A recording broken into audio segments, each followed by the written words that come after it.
At the New York City Finance Expo at the Roosevelt Hotel. Ladies, can you tell me about your companies? Sure. My name is Wellbrock, CEO and founder of Leading Women Entrepreneurs, which is a media and events company that recognizes outstanding women business owners. And we have various publishing partners where we just did a large feature in Newsweek.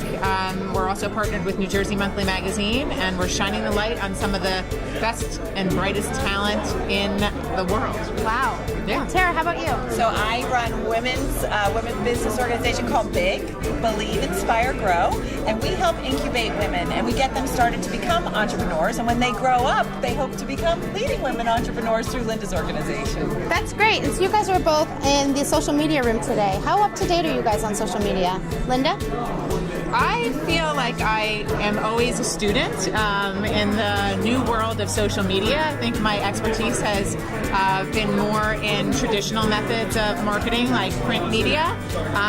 So I did learn some really interesting things from some of the speakers and from some of the panelists, and I will definitely build them into my strategy. So it was really helpful for me.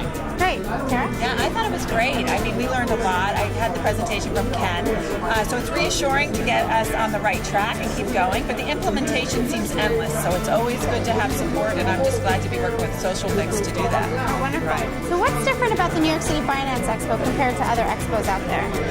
Well, I feel like they really did a great job of blending a lot of different topics into the general umbrella of finance. And it was really interesting to see the expert speakers talk about the latest techniques, and like Tara said, how you can implement them in terms of a marketing strategy. And I felt like they had a diverse range of exhibitors and other speakers, like the keynotes and all the other presenters. True. You know, right now there's a lot of women and men graduating from college, and they're going into the workforce. What sort of advice would you give them? Well, I think they need to make their own opportunities. I mean, the economy is very different, especially for the women.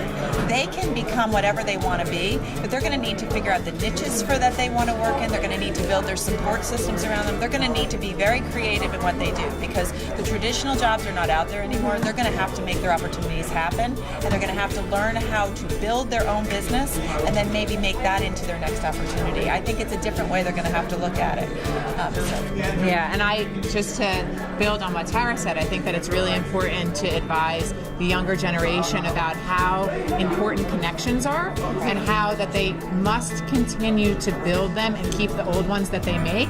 I know that they're very well versed in technologies like Facebook and social media, but coming to events like this and actually shaking hands with people and making the face-to-face happen is just as important, and continuing to call on those people that they meet.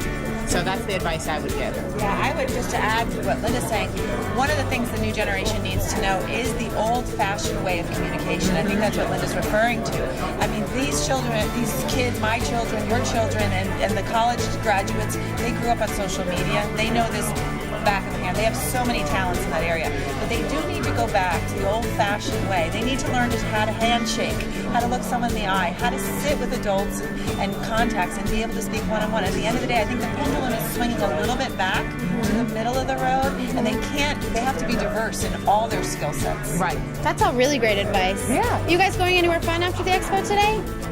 Well, I do plan on having lunch someplace really exciting in New York City, and then the most fun is going back to our 3 kids. Anywhere you recommend? Where should we go? I don't know. Cities?